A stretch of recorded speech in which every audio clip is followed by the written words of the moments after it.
Ladies and gentlemen, tonight I want to talk about one of the most explosive, misunderstood, and emotionally draining dynamics in modern relationships. A dynamic that appears soft on the surface, but cuts deeper than most people realize. It's the story of the anxious partner, the avoidant partner, and the one object that silently destroys trust, certainty, and emotional safety in their connection. When the anxious and avoidant come together, the phone quietly becomes the third partner in their relationship, and neither of them realizes how much power it holds until the damage begins. It sits there on the table, on the couch, in their hands, silent, glowing, pretending to be harmless, but it becomes the emotional mirror where both partners project their deepest fears. For the anxious partner, the phone becomes a lifeline, a measurement of safety, a radar that scans continuously for signs of closeness or signs of abandonment. Every vibration feels like hope. Every silence feels like loss. And they don't choose this reaction. Their nervous system does. Meanwhile, for the avoidant, the phone becomes a shield, a doorway they can step through to escape intensity, avoid emotional pressure, and stay in a world where they feel in control. It's not that they want to hurt anyone. They simply feel safer when there's a layer of distance between them and vulnerability. And the phone gives them that distance without having to admit it. This creates a relationship triangle where the phone becomes the mediator, the translator, and the battleground. The anxious partner holds onto the phone like it holds all the answers. If a message comes quickly, their heart relaxes. If it doesn't, their mind spirals into stories that feel as real as physical pain. They reread conversations, trying to decode tone, meaning, intention. They check last seen status, online activity, typing indicators, and notifications like they're gathering evidence of something they can't fully name, but deeply fear. To them, the phone decides whether they are wanted, valued, remembered, or forgotten. And that kind of emotional dependence on a device doesn't come from weakness. It comes from the memory of relationships where inconsistency meant danger. On the other side, the avoidant partner feels overwhelmed by the phone because it represents emotional demands they don't know how to meet. When a message comes in, it's not just a message. It's pressure. It's responsibility. It's the expectation to respond in a way that feels vulnerable or intimate. And that scares them more than silence. So they delay reply, or they answer in short fragments, or they disappear for hours. Not because they don't care, but because the phone feels like a hand pulling them closer when their instinct is to breathe alone. They scroll, distract themselves, bury their emotions in apps and notifications, because the digital world feels safer than the emotional one. And without realizing it, they teach the anxious partner that silence equals danger. The phone becomes the symbol of everything each partner fears. The anxious partner fears that love will disappear without warning. The avoidant partner fears that love will trap them without escape. And the phone becomes the perfect tool to reinforce both narratives. A delayed reply feels like a declaration. A sudden disappearance feels like punishment. The anxious partner feels themselves getting smaller, bending, adjusting, people pleasing to keep the connection alive. While the avoidant feels the pressure to be someone they don't know how to be, leading them to withdraw even more. And because the phone mediates most of their communication, misunderstandings grow faster and hit harder. In moments of conflict, the phone becomes even more dangerous. The anxious partner sends long messages trying to explain their feelings, needing reassurance, craving connection. The avoidant sees the messages and shuts down, feeling overwhelmed by intensity and responsibility. They respond briefly or not at all. The anxious panics. The avoidant retreats. The phone sits between them, carrying the weight of miscommunication, amplifying the wounds instead of healing them. The more they text, the worse the misunderstanding becomes, because tone disappears, empathy disappears, and regulation disappears. It becomes a cycle where both partners think they're fighting about the message, but they're really fighting about their deepest emotional wounds. Over time, both partners start to feel replaced by their phones without even realizing it. The anxious partner checks for reassurance in notifications instead of within themselves. The avoidant partner uses the phone to avoid emotions instead of confronting them. The phone becomes a symbol for attention, safety, commitment, connection, things a device should never control. It becomes a substitute for real communication, real presence, real intimacy. A relationship that could thrive with understanding collapses under the weight of assumed meanings behind digital behavior. When the phone becomes the third partner, both people slowly lose each other. Not because they don't care, not because they're wrong for one another, but because they're allowing a device to mediate a connection that requires emotional presence, not digital patterns. And until the phone stops being the middleman, the relationship will continue to bleed from wounds neither partner knows how to name. Would you like the Azure second keynote, expanded next into 700 words as well? For the anxious partner, the phone becomes something far more powerful than a device. It becomes a reflection of their worth, a source of emotional oxygen, and the place where they subconsciously scan for signs of abandonment. When someone with an anxious attachment style cares deeply, their nervous system becomes wired to seek closeness as a form of safety. They don't wait for your reply because they're clingy. They wait because the absence of it triggers the oldest wound they carry, the fear of being left. That fear was planted long before you, long before any relationship. It came from childhood inconsistency, emotional unpredictability, or connections where love came with conditions. So when an anxious person sends a message and sees no response, their mind doesn't calmly say, they're probably busy. Their mind says, this is the moment I lose them. And that thought infects everything. The phone becomes the modern tool through which those old wounds resurface. Every seen message feels like being ignored. Every delay feels like emotional distance. Every short reply feels like rejection. The anxious partner begins to interpret digital behavior as emotional truth because they feel emotions faster and stronger than they can process them. They don't want to overthink. They just can't turn off the alarm system inside. Their brain links silence to danger, slow replies to disinterest, and abrupt changes to emotional abandonment. Even when nothing is wrong, their body reacts as if everything is wrong. The phone becomes the place where those reactions explode. Because of this, the anxious person starts to check their phone compulsively. Not out of obsession, but out of survival. They check the typing indicator, the online status, the last active time. They reread conversations, trying to decode tone or find reassurance they missed. They analyze punctuation, timing, message length.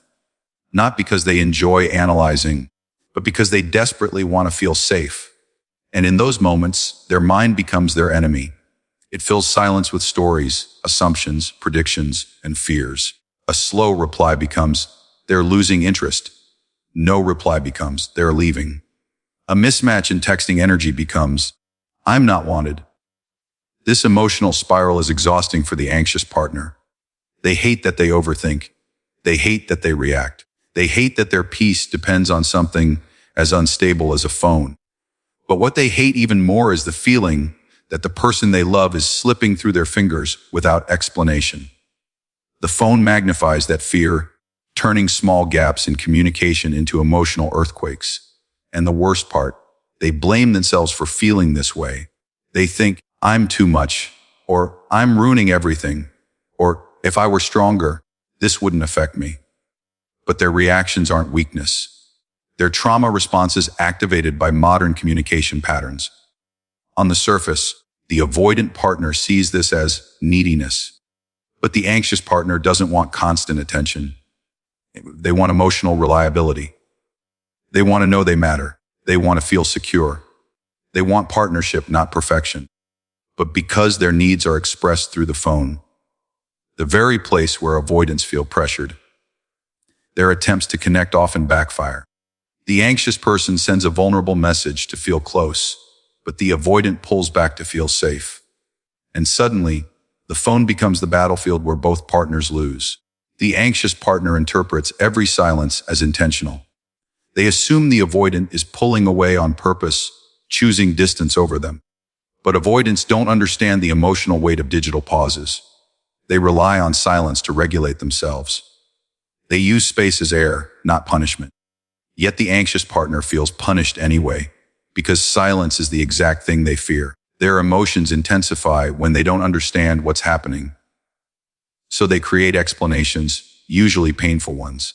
They assume the worst not because they want drama, but because unpredictability was their familiar environment growing up. Even when the anxious partner tries to stay calm, the phone still has power. A notification can restore peace instantly. A delayed reply can shatter it. A sudden burst of affection creates hope. A sudden cold message creates confusion. The phone becomes the emotional thermostat of the relationship, regulating their mood more than their partner's actual behavior does. The anxious person ends up feeling trapped inside an emotional loop they didn't choose and can't easily break. This dynamic becomes dangerous because the anxious partner begins to abandon themselves in the relationship. They adjust their expectations to avoid being too much. They silence their needs, hoping it will keep the connection steady. They overgive, overthink, over-accommodate. They try to earn reassurance instead of receiving it freely. They sacrifice their emotional well-being to keep the relationship intact. And the phone becomes the medium where this emotional self-abandonment is most visible. In the end, the anxious partner isn't asking for constant texting. They're asking for emotional safety. They're asking for clarity. They're asking for consistency. They're asking for communication that doesn't leave them drowning in uncertainty. But when the phone becomes the main channel, every flaw in the relationship becomes amplified rather than fixed. The anxious partner ends up feeling more disconnected, more unsure, more unseen, even when the relationship itself has potential. Would you like me to expand the haired keynote into 700 words as well? For the avoidant partner, the phone becomes more than a device. It becomes a sanctuary, a hiding place, and sometimes the only way they feel in control of emotional closeness. When someone with avoidant attachment starts to feel pressured, overwhelmed, or emotionally exposed, the phone gives them a perfect escape hatch. They can withdraw without confrontation, create space without explanation, and manage connection on their own terms. To the avoidant, the phone is not a cold weapon. It's a shield. It's a buffer between them and expectations they feel unprepared to meet. But the anxious partner on the other side sees the phone as distance, rejection, and inconsistency. And that is where the silent war begins. Avoidants don't pull away because they don't care. They pull away because closeness wakes up emotions they were never taught to navigate. Vulnerability feels dangerous, and emotional intensity feels suffocating. The phone allows them to regulate their sense of safety by controlling the pace of communication. They can respond when they feel grounded. They can delay when they feel overwhelmed. They can go quiet when the emotional pressure feels too heavy. But because avoidants don't verbalize this internal process, the anxious partner interprets the pauses as personal rejection. This misunderstanding grows quickly because both partners experience the same behavior in opposite emotional languages. When the avoidant does reply, the messages often feel short, generic, or emotionally neutral. Not because they lack emotion, but because expressing emotion makes them feel exposed. They fear saying the wrong thing. They fear being misinterpreted. They fear being pulled deeper into conversations they don't know how to handle. So they choose the safer route, brief answers meant to communicate presence without intensity. They think they are doing the right thing by not escalating the moment, but to the anxious partner, these replies feel dismissive, disengaged, or even cold. The avoidant is trying not to drown. The anxious partner feels like they're being pushed underwater. Avoidants also use their phones strategically during conflict. When an emotional message comes in, long, heartfelt, full of vulnerability, it triggers their deepest discomfort. They don't know how to respond to emotional urgency. They fear being pulled into a discussion they're not emotionally equipped to navigate. So they delay, they go silent, they avoid. And in that silence, the anxious partner spirals. The avoidant isn't rejecting the person. They're avoiding the emotional weight. But the anxious person feels the emotional weight doubled by the silence, and the gap widens even more. The phone allows avoidants to feel a sense of autonomy they deeply protect. They want connection, but they don't want to feel controlled by it. The phone gives them the illusion of connection without the pressure of physical or emotional presence. They can scroll, distract themselves, escape into apps or conversations that require nothing from them. It becomes the place where they decompress from emotional demands. But the longer they stay in that comfortable digital distance, the more disconnected the relationship becomes. They slowly lose touch with the emotional experience of their partner, not out of carelessness, but out of self-preservation. And the anxious partner feels the drift as abandonment. The irony is that avoidants often value their partners deeply. They care, they feel, they love. But their expressions of love come in forms that don't translate well through digital communication. They require presence to feel safe, but they avoid presence when they feel unsafe. They need reassurance that their space is respected, but they don't express this clearly. They need time to emotionally regulate, but they forget how long that time feels to someone whose nervous system interprets silence as danger. The phone becomes the tool that widens this communication gap without either partner realizing it. Avoidants often think they are doing the right thing by stepping back when things feel intense. They believe space is helpful. They believe silence helps them think. They believe emotional distance protects both people. But the anxious partner interprets this as punishment, rejection, or fading interest. And because avoidants rarely explain their internal process, the anxious partner fills in the silence with painful assumptions. The avoidant believes their distancing stabilizes the connection, while the anxious partner feels destabilized by it. The phone becomes the battleground where both sides feel misunderstood. Even moments of closeness can be distorted through digital communication. When the avoidant does express affection or vulnerability, they may feel proud of themselves for taking the emotional risk. But because the anxious partner has been living in uncertainty for days or weeks, the moment lands with confusion, relief, or guarded hope. The emotional timing is constantly mismatched. The avoidant retreats when the anxious reaches out. The anxious reaches out when the avoidant finally feels ready. The phone turns natural emotional rhythms into conflict cycles. And deeper still, the avoidant uses the phone to avoid confronting their own emotions. They scroll to numb. They distract to avoid self-reflection. They stay busy to avoid discomfort. The phone becomes their emotional armor. It keeps them from facing the very feelings they need to process in order to build healthy intimacy. And because they are unaware of this pattern, they believe their behavior is normal or reasonable. Yet the phone reinforces the exact emotional avoidance that keeps them disconnected. The danger of the phone for the avoidant is not overuse. It's the silence it enables. It lets them disappear without confronting conflict. It lets them suppress emotions without healing them. It lets them maintain distance without acknowledging its impact. And slowly, almost invisibly, the relationship starves. The anxious partner loses trust. The avoidant partner loses emotional connection.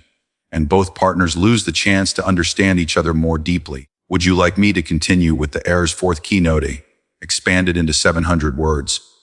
Phones don't just show behavior. They magnify wounds, amplify insecurities, and turn small moments into emotional triggers that neither partner knows how to understand. When an anxious partner and an avoidant partner communicate through a phone, every message becomes a symbol, every pause becomes a meaning, and every silence becomes a story. The anxious person isn't reacting to the phone itself. They're reacting to the childhood wounds the phone awakens. The avoidant person isn't withdrawing because of the message alone. They're withdrawing because the emotional intensity behind the message echoes the overwhelming environments they grew up in. The phone becomes a mirror that reflects both partners' unhealed parts more vividly than in-person communication ever could. The anxious partner reads a delayed reply and feels that familiar ache of being dismissed, forgotten, or replaced. An ache they've carried since childhood. It doesn't matter what the avoidant's actual intention was. The emotional pattern inside the anxious partner interprets it through old memories. Moments where they reached out and no one came. Moments where they cried and weren't soothed. Moments where they learned to equate distance with danger. The phone simply brings those memories to the surface instantly. A simple pause becomes a powerful emotional trigger. The avoidant partner, on the other hand, sees a long message, a double text, or a request for clarity and feels the rising sensation of emotional overwhelm that they've spent their whole life trying to escape. It's not that they don't care about the anxious partner's feelings. They just don't know how to handle feelings that come with urgency or vulnerability. Those feelings remind them of environments where emotions weren't safe, where closeness felt suffocating, or where vulnerability was met with criticism or pressure. When they read an emotional text, they aren't responding to the text.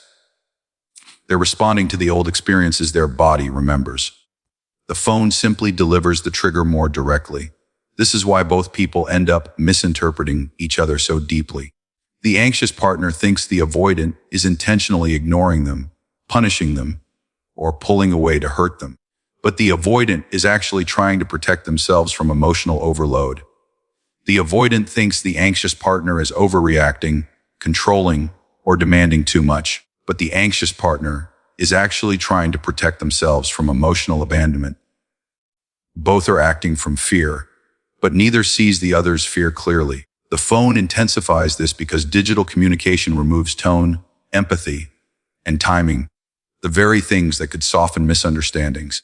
Without facial expressions, body language, or vocal warmth, the anxious partner reads neutral messages as cold. The avoidant reads emotional messages as pressure. Both think the other is intentionally hurting them, when in reality both are unintentionally hurting themselves. The phone strips away all the cues that allow humans to regulate each other emotionally. In person, an anxious partner might read the avoidant's calm energy and feel reassured. The avoidant might read the anxious partner's gentle tone and feel safe. But through the phone, all they see are words loaded with projection, expectation, and fear. As the emotional wounds deepen, the phone becomes the battlefield where the relationship suffers the most. Arguments become longer. Miscommunication becomes more frequent. Silence becomes sharper. Reconnecting becomes harder. The anxious partner tries to fix things through more texting, more explaining, more reaching in, not because they want control, but because they want closeness. The avoidant tries to fix things by retreating, regulating alone, and creating distance, not because they want to punish, but because they want safety. Both are trying to feel secure in opposite ways, and the phone amplifies the difference. When two people are triggered, the phone becomes a dangerous tool because it lets them react instantly. A moment of panic from the anxious partner turns into paragraphs. A moment of overwhelm from the avoidant partner turns into disappearance. The phone makes emotional reactions immediate instead of thoughtful. It makes interpretation faster than understanding. It makes both partners respond to fear instead of connection. Over time, both partners start to trust the phone more than they trust each other. Not because the phone offers clarity, but because the phone becomes the place where they confront their own emotional patterns. The anxious partner checks notifications, online status, message length, and tone as if the phone were the relationship itself. The avoidant partner uses the phone to escape into distraction, silence, or surface-level interaction as if avoiding emotions will make them disappear. The phone stops being a communication tool and becomes a coping mechanism. And once the phone replaces emotional presence, the relationship loses depth. The real tragedy is that both partners genuinely care. The anxious partner loves deeply and consistently. The avoidant partner loves quietly and cautiously. But the phone magnifies insecurities while minimizing empathy. It sharpens fear while softening connection. It delivers messages without delivering understanding. The more the couple relies on it, the more their wounds speak louder than their intentions, and they begin to lose each other, not through lack of love, but through misinterpreted communication, unspoken fears, and the silent triggers hidden behind every notification. Would you like me to continue with the R's fifth keynote, expanded into 700 words as well? When the phone becomes the main channel of communication, it slowly replaces emotional presence with digital patterns, and that is where the relationship begins to crumble without either partner fully realizing it. What starts as simple texting transforms into the primary way they express needs, resolve conflicts, experience intimacy, or deal with misunderstandings. But the anxious avoidant dynamic is already fragile in person. Through a phone, it becomes almost impossible to manage. The anxious partner feels every shift in tone, every delay, every inconsistency like a direct hit to their emotional security. The avoidant partner feels every emotional message, every request for reassurance, every follow-up text like a tightening rope around their independence. The phone doesn't create the problem, but it magnifies it until the couple is no longer fighting each other. They're fighting their own fears reflected in digital form. The relationship begins breaking the moment conversations stop happening face to face. Instead of hearing each other's tone or seeing each other's expressions, both partners rely on their interpretations. And interpretation is dangerous when both are carrying emotional wounds. A neutral message from the avoidant becomes coldness to the anxious partner. A long message from the anxious partner becomes pressure to the avoidant. The phone removes all the human cues that allow couples to regulate each other in real time. In person, the avoidant may soften when they see tears or hear vulnerability.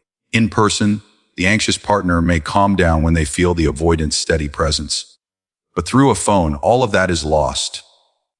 Words are stripped down to text, and text is stripped down to assumptions.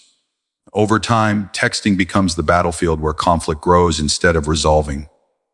When the anxious partner feels insecure, they try to reconnect by sending emotional messages, seeking clarity, reassurance, or closeness. They're not trying to overwhelm. They're trying to stabilize. But the avoidant receives those messages in an emotional state that is not visible to the anxious partner. They feel the intensity through the words alone without seeing the intention behind them. Their instinct is not to soothe, it's to retreat. They read the message, feel overwhelmed, shut down, delay replying, or disappear until they feel regulated again. This delay amplifies the anxious partner's fear and confirms their worst belief that they are being rejected. And from there, the cycle spirals. When texting replaces real connection, emotional conversations happen at the wrong time, in the wrong tone, and with the wrong assumptions. Arguments drag out for hours through screens. Misunderstandings multiply. Hurt compounds. Each message becomes heavier than the last because both partners are responding from fear rather than empathy. The anxious partner types with urgency. The avoidant reads with overwhelm. The avoidant replies with distance. The anxious reads with disappointment. Digital communication becomes a minefield where both are triggered before they even start typing. Soon the phone becomes the place where the relationship starts to feel unsafe.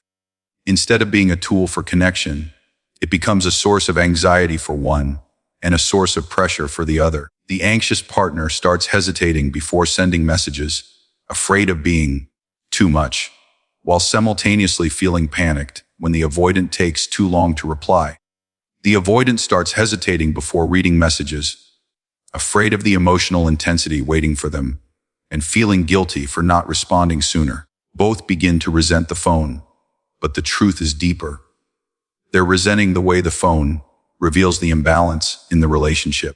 Once the phone becomes the main communicator, the relationship becomes shallow, inconsistent, and unstable. Real conversations get replaced with short digital interactions.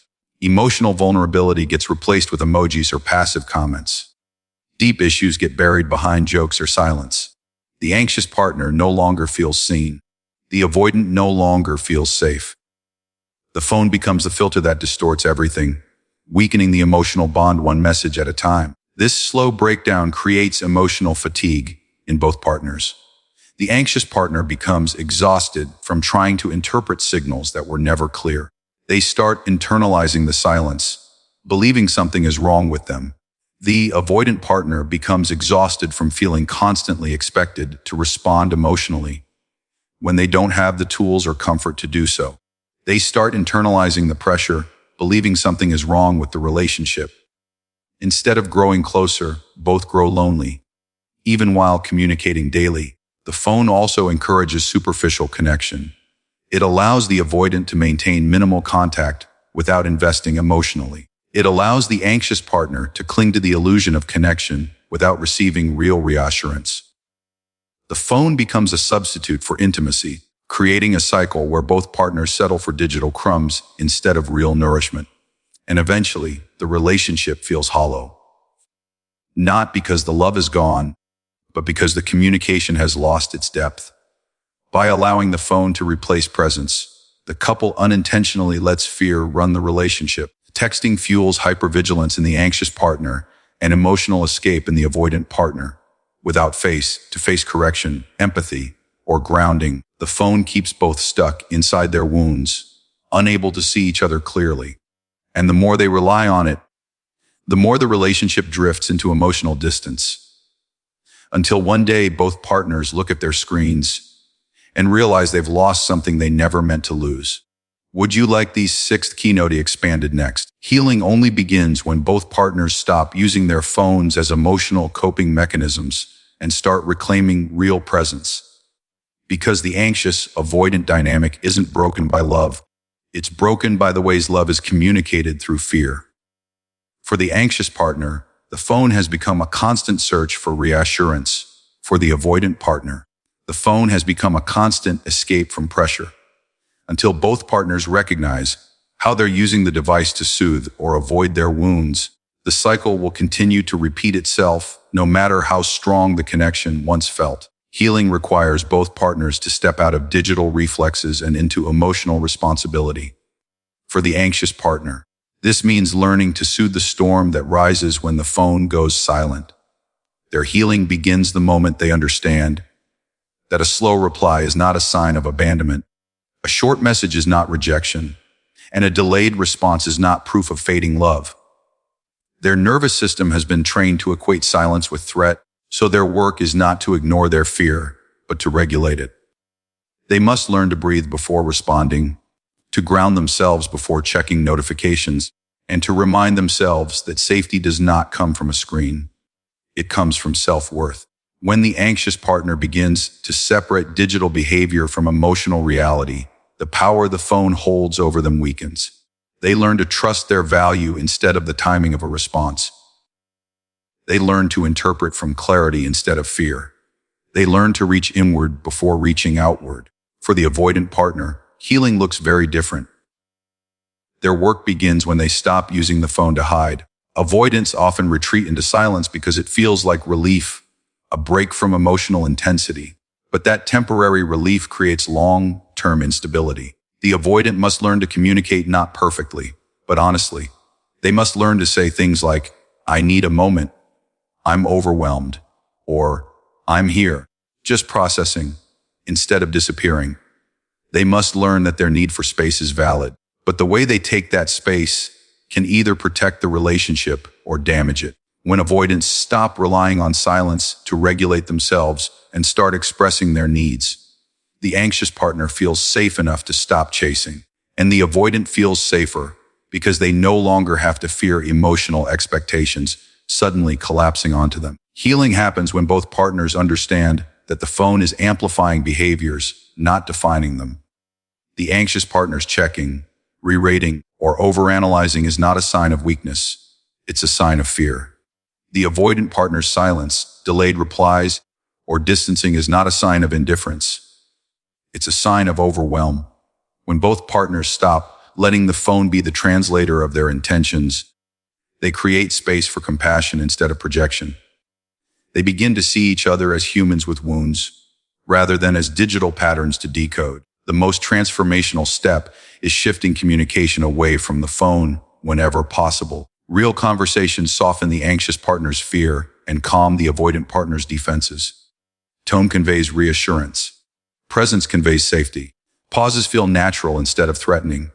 A simple look, a gentle touch, or a calm voice can communicate more than 100 messages ever could. When partners begin to address emotional moments face to face, misunderstandings shrink and empathy grows. They no longer rely on assumptions, they rely on each other. Equally important is the development of internal emotional tools. The anxious partner must build a relationship with themselves strong enough to withstand temporary uncertainty.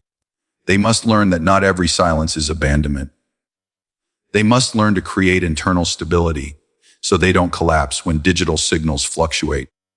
The avoidant partner must build emotional tolerance, the ability to stay present when things get intense, the ability to communicate discomfort instead of shutting down, the ability to see emotional connection as safe rather than threatening. The more each partner strengthens their internal capacity, the less they rely on their phones to manage emotional states. Healing also requires boundaries, not walls, but agreements that protect the relationship from digital damage. This might look like avoiding heavy conversations through text, discussing communication expectations, or simply checking in with each other before jumping into emotional interpretation. Boundaries help both partners feel respected and understood. The anxious partner gains predictability. The avoidant partner gains space. Balance becomes possible. Ultimately, healing happens when both partners stop expecting the phone to do emotional labor it was never designed to do. A screen cannot fix insecurity. A message cannot replace reassurance. A silence cannot define intention. When both partners learn to communicate openly, regulate internally, and connect physically or emotionally rather than digitally, the relationship stabilizes. The anxious partner no longer clings. The avoidant partner no longer runs. The connection becomes grounded in presence, patience, and emotional maturity, not notifications. In that shift, the phone loses its power, and the relationship gains its strength.